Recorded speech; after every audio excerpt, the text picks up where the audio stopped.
Assalamualaikum warahmatullahi wabarakatuh. Perkenalkan, nama saya Oktaviana Widianingrum dengan NIM 2200029190 dari golongan praktikum surveillance C1 dari kelas C.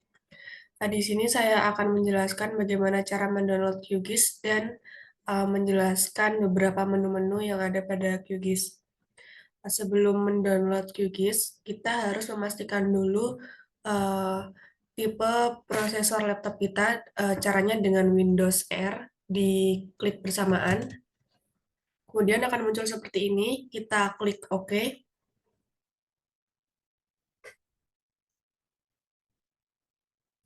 Nah, kemudian pada operating system di sini tertulis Windows 10 Pro 64 bit. Eh, di sini menunjukkan nanti kita akan download yang sesuai dengan bit ini. Ini bisa kita close karena dari UAD sudah disediakan eh, link downloadnya. Bisa dicari dengan keyword FKM UAD. Kemudian klik yang ini, yang di atas.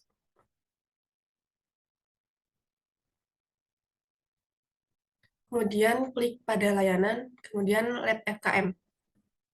Nah, di sini kita klik bahan praktikum, kita cari yang software QGIS. Di sini nomor 4, kita unduh yang versi 2,4.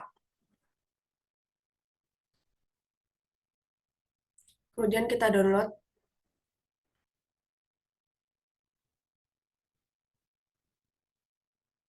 Kita tunggu sampai ini selesai terdownload.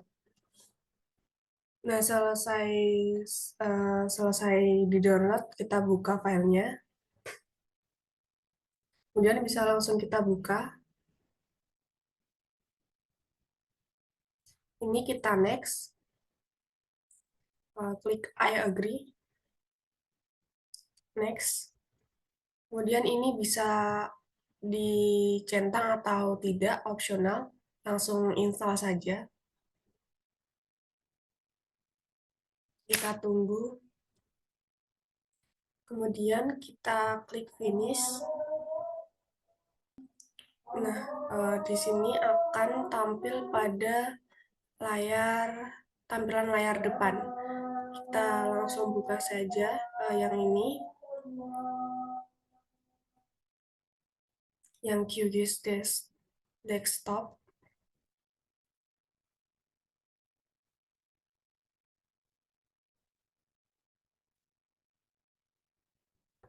Nah, ini merupakan tampilan QGIS-nya.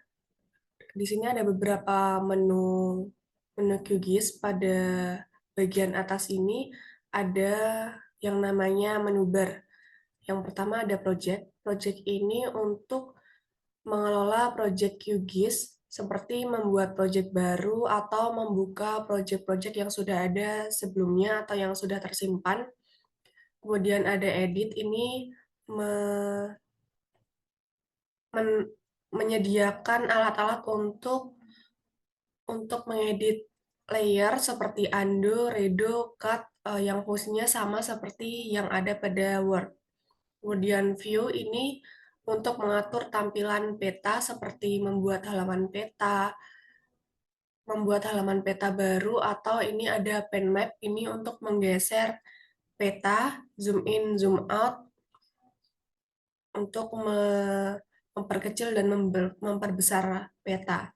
Kemudian pada layer ini untuk mengelola layer data geospasial seperti membuat layer baru atau menambah layer-layer yang sudah tersimpan atau menghapus layer. Kemudian pada settings ini untuk mengatur preferensi dan pengaturan QGIS secara keseluruhan, seperti um,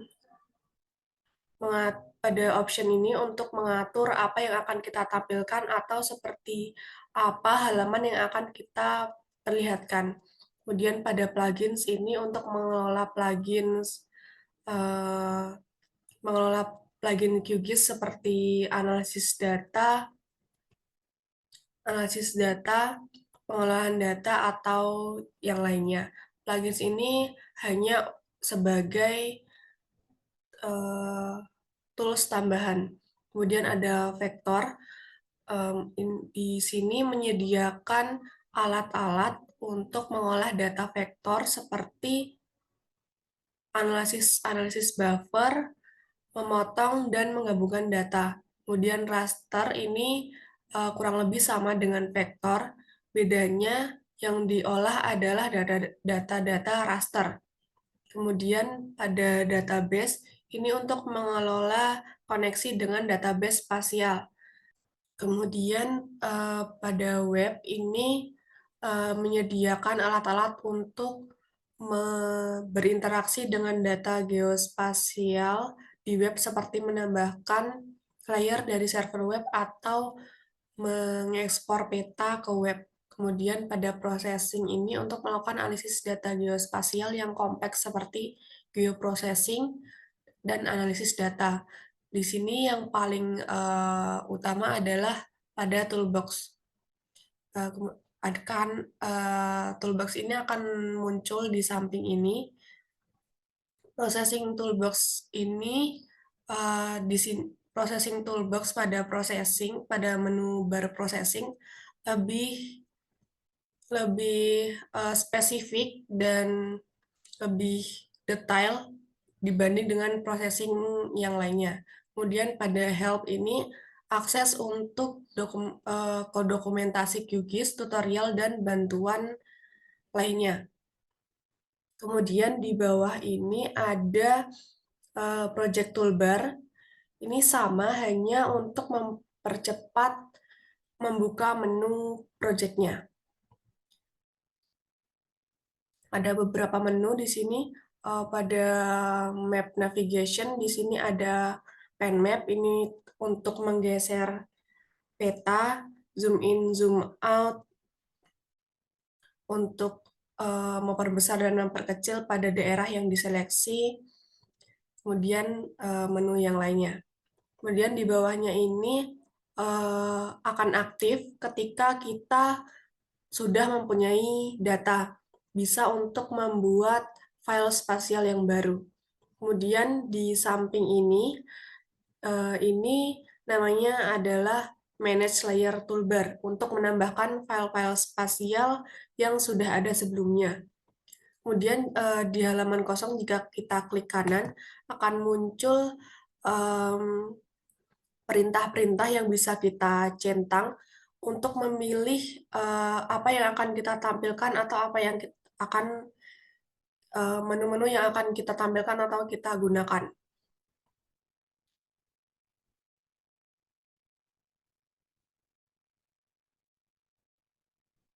Misalnya kita akan tampilkan layer saja, yang lainnya kita centang seperti ini, maka akan tampil layer saja. Kemudian di bagian bawah ada koordinat.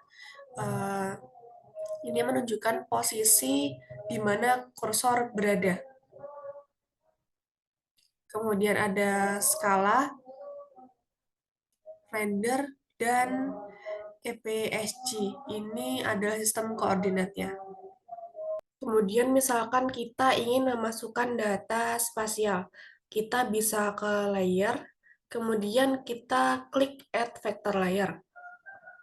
Nah, pada dataset ini kita browse, kita cari di file.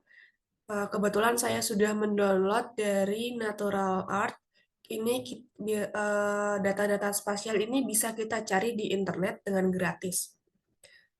Kemudian kita cari filenya terlebih dahulu. Pada tipe file ini kita cari dulu yang shapefile, yang SHP.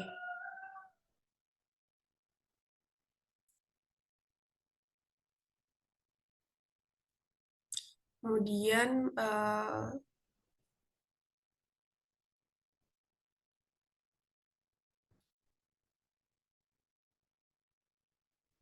kemudian kita cari, misal saya ingin membuka yang admin no countries, kemudian kita open.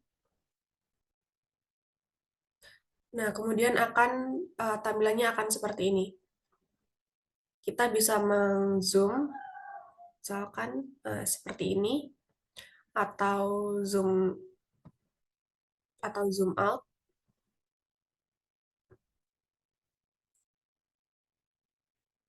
Kita bisa untuk menggeser peta dengan PMap seperti ini.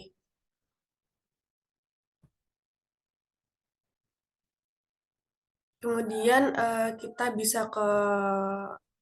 bisa klik pada zoom full untuk keseluruhan petanya.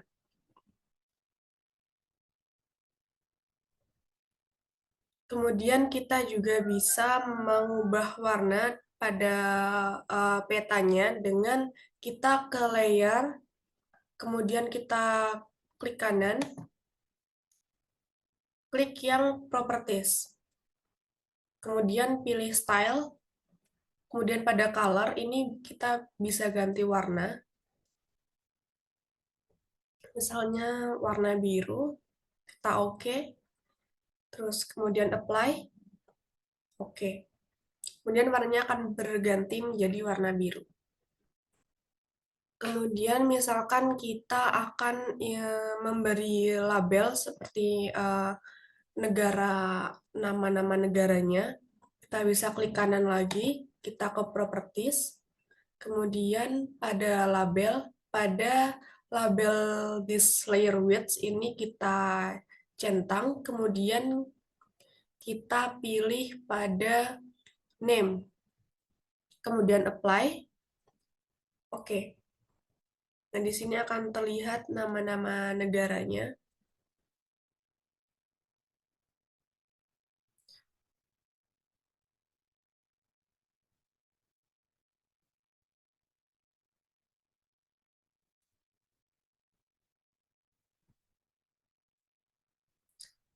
Eh,